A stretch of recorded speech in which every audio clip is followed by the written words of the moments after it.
Where, on the chart we saw earlier in the slide, should you put the threat? To decide, you can use the model called DREAD.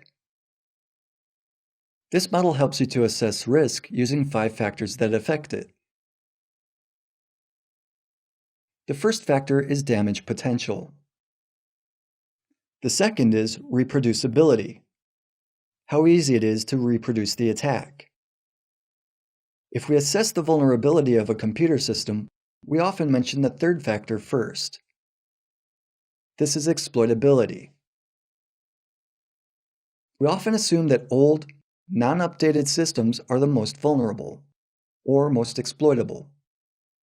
They are indeed vulnerable, but this is only one of the factors you have to take into consideration. The next is affected users. It defines the scale of impact of the attack, whom it will affect. And the last factor is discoverability. It informs us how hard it will be to discover or detect the attack.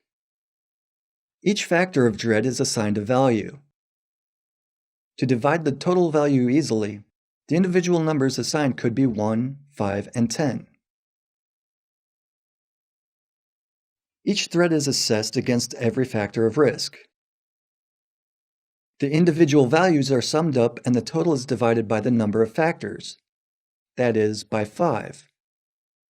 The result you get is the measurement of risk.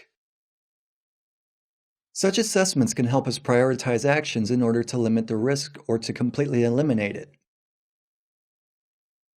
Numerical values will help us judge which threat we should tackle first, because it will clearly indicate the level of risk. Let's consider individual factors in more detail. The first one is damage potential. To assess damage potential, you have to estimate the costs that could arise from the potential resource loss. Let's stick to the basic classification that assigns threats the values of 0, 5, and 10. Let's assume that a resource loss makes a certain function of a certain application unavailable. For example, it may be a function that allows the user to make yearly settlements. If this function became unavailable in December, when it's not needed anyway, we estimate its value at 0. If the resource loss concerned a whole department, for example, if it resulted in a lack of connection with a certain operating server, we would estimate its value at 5. On the other hand, if the result was that the company email server was blocked and none of the employees could send or receive emails, we would give it a 10. The second factor is reproducibility. To assess reproducibility, you have to answer the question, how easy is it to reproduce the attack? If we were victims of a sophisticated attack which required expert knowledge, or quite simply luck, we would estimate the reproducibility value at 0. This is easy to visualize on the axis of time and security updates. There are operating systems or applications whose vulnerabilities have not yet been discovered. Let's imagine that there are yet no exploits that could take advantage of a certain glitch in application security.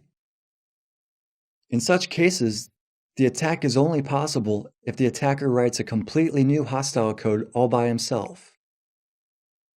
The odds of repeating the exact same attack are 0. After a couple of days or weeks, the information about the glitch is spread on the internet. There are still no ready-made exploits which would make the attack automatic. What is already available, though, is a security update which makes it easier to conduct the attack. In such cases, we would estimate the risk at 5. After the next couple of weeks, exploits, that is, viruses that can automatically use the security glitch, become available. Now we would estimate the reproducibility risk at 10.